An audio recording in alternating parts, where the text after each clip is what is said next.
qui s'est passé ici il y a 400-500 ans, c'est égal.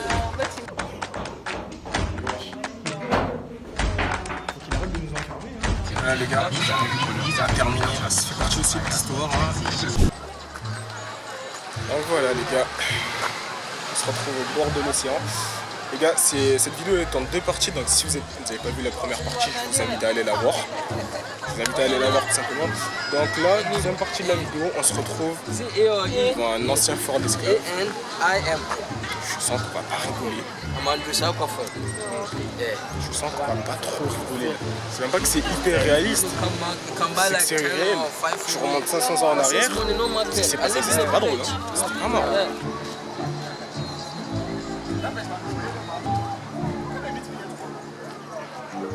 Là, ce qui s'est passé ici, il y a 400 ou 500 ans,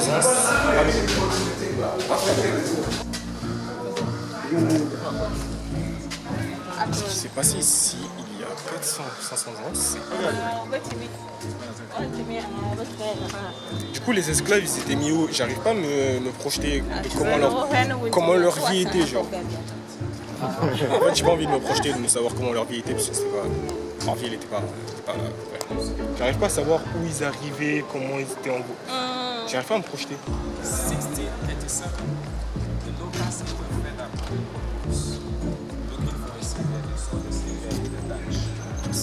dark, les gars. C'est vraiment dark. Female slave dungeons. Donc ça veut dire que là les gars, c'est là où les femmes étaient amenées. When the English got in here, the trade was over, so they used this place as their administrative center. By that, they brought in men from all English-speaking West Africa over to their country. So this castle you see is 541 years. The Portuguese were here for the first 155 years. The Dutch were here for 230. En fait, ma seule peur, c'est-à-dire que si j'étais né il y a 500 ans, j'aurais potentiellement pu finir ici. C'est pas, j'ai des peurs bizarres, mais je me dis, frérot. Et c'était un commerce, donc... Now you look at the structure of this castle, all other rooms you see on the ground floor here were dungeons for the men. 600 of these men. Now on top of it all round were residences. On top of c'était un commerce normal. Les gens trouvaient ça normal de vendre des gens. 1637, when the Dutch took over, they never used it as a church because they were Protestants. Yeah, and they divided this horizontally. The top one they used it as officers' mess where they were eating or drinking. Alright, so from here we'll go to the female slave dungeon and look at the life of a typical captive over there. So together.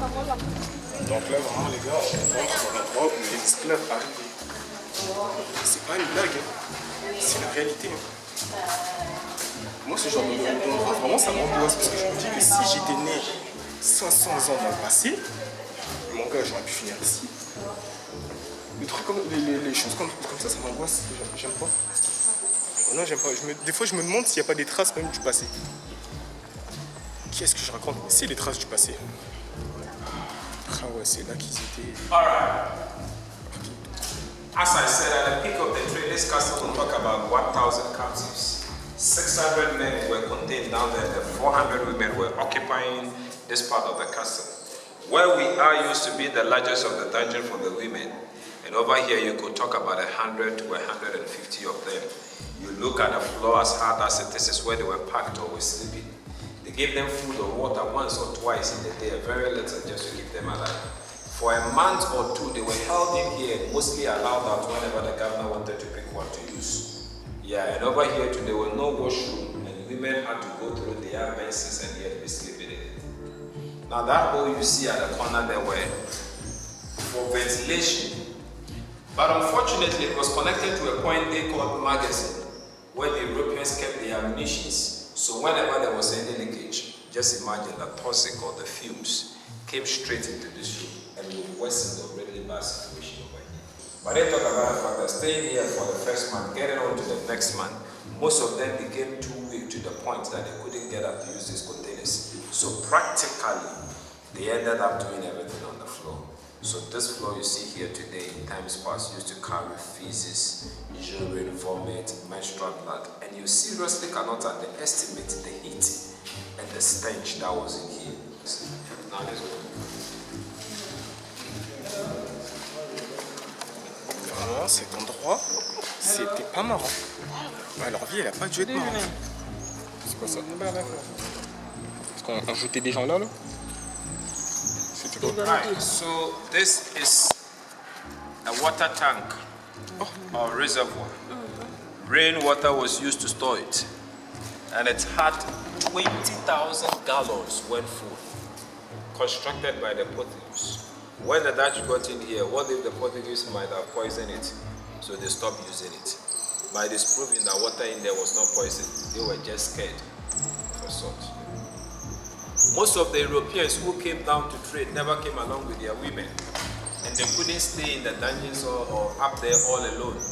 So the governor, the soldiers, and the merchant kept on abusing these women. Now, for the governor, because of his position, anytime she wanted a woman to satisfy his sexual curiosity, he would stand at his balcony up there, give an order for the women to be released into this courtyard. From up there, he would look through and make a selection. Now, the woman chosen could have been in the dungeons for months without cleaning herself. She could be smelling, yet the governor wanted her. So it became the responsibility of the soldier at the time to have that woman washed. How did he do? He will fetch water from this well. The woman is made to stand at the center of this courtyard and washed. Women from the other dungeons looked on. Now, after this humiliation, she is dressed up, offers something little to eat just to be strong. Then up on the stairs here, we call the private access to the governor's bedroom. She is taken up there where the governor will rape her. Now let's check it out. So this woman, after she is cleaned, is then forced to walk up the steps through a point we call trapdoor, from the trapdoor to the governor's bedroom. Now after the governor has raped her, she is brought back down into the dungeon. Instances where she could even tell you that before she was brought down, she could have been used by some other guys also. And very few of them became mistresses and stayed a little longer up there. Those who became pregnant were subsequently freed, or they were liberated. But we need to know, most of these women did not only come from today's Ghana. Some came as far back as Nigeria, Burkina Faso, Togo, Benin, Sierra Leone, and other places. So when this woman was finally free, she could not go back to where she came from. Secondly, the Europeans never wanted their babies to go anyhow. So some houses were built in town here in Elmina where these pregnant women were kept. When they delivered, their babies were brought back to the castle and they were educated. Yeah, we have them here plenty. Explained that very well, thank you. Je pense que je vais sortir d'ici traumatisé. Traumatisé. When the ship had finally come, the women who survived all this were put back in chains, and they were forced to walk down this way through to the final point in the whole process. At the time, there were steps here on which they descended, but we have converted it into a drainage which takes water out of the castle whenever it rains, because we are no longer using a water tank over there. Okay. And these bars are not original. We place them there simply to avoid any accident. Okay. But we'll still find ourselves in there. Let's go this way and check it out. On a mis quand il vole, parce que on va pas de ça avec le sourire. Les gars, vous voyez, hein, j'ai perdu mon sourire là. Là j'ai l'air amer, mais c'est pas que je suis amer, hein. C'est juste que c'est pas drôle. Ce qu'on voit, ce qu'on fait, qui sont vécus, c'est pas drôle. C'est pas drôle. So when the ship had come also, the men who survived all this were taken out from the dungeons, put themselves back in chains, and they were made to walk this way through to the final point in the whole process. Now when they got in here, we call this room the transit dungeon. When they got to the transit dungeon, some of them were branded. Now when I talk about branding, they have stamps with initials or symbols of these merchants, and these stamps were placed in a fire lettered in that room. So this room became known as a branded room.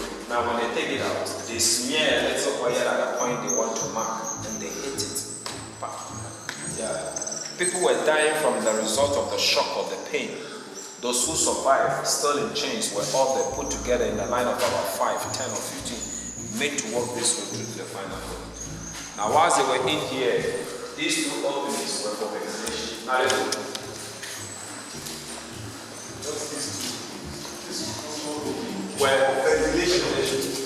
Now, as we get along, you can see that the entrance will become short. So you are compared to bend down. Now, when you bend down, be watchful. There is a step here. Take that step down.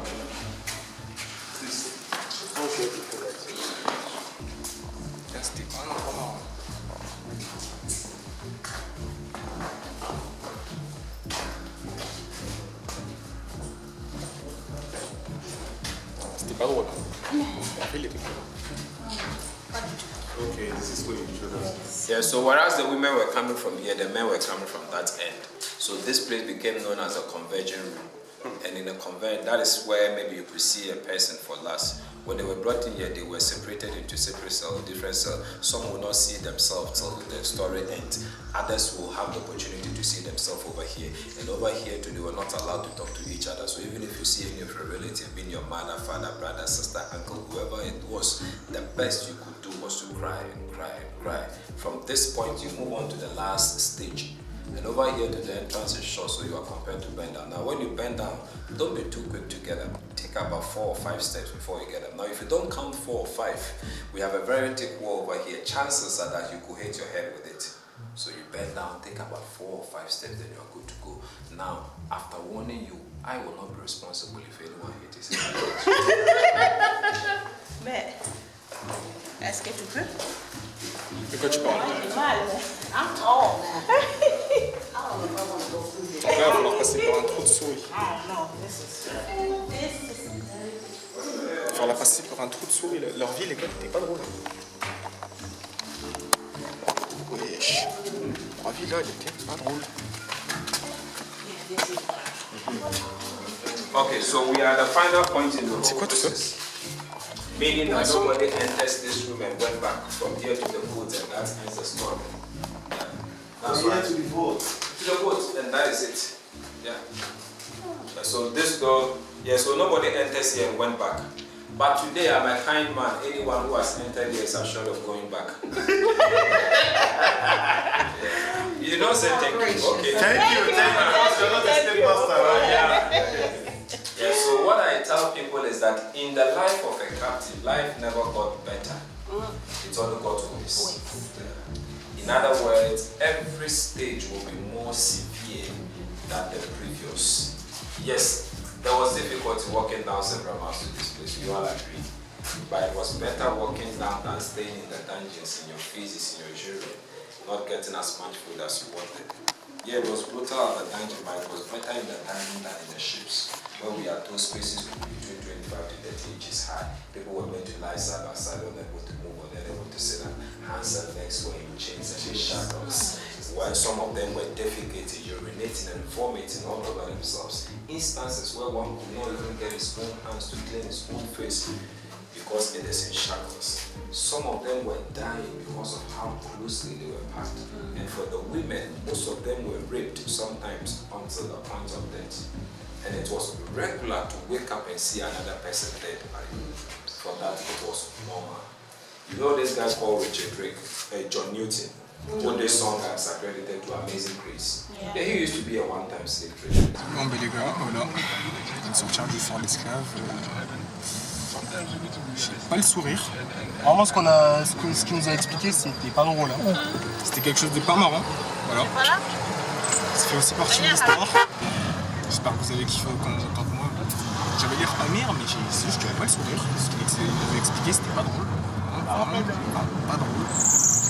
Et je me dis que si j'étais né il y a 500 ans et que j'avais eu le malheur d'être ici, j'aurais pu être dedans. Voilà. En tout cas, j'espère que cette vidéo vous a plu.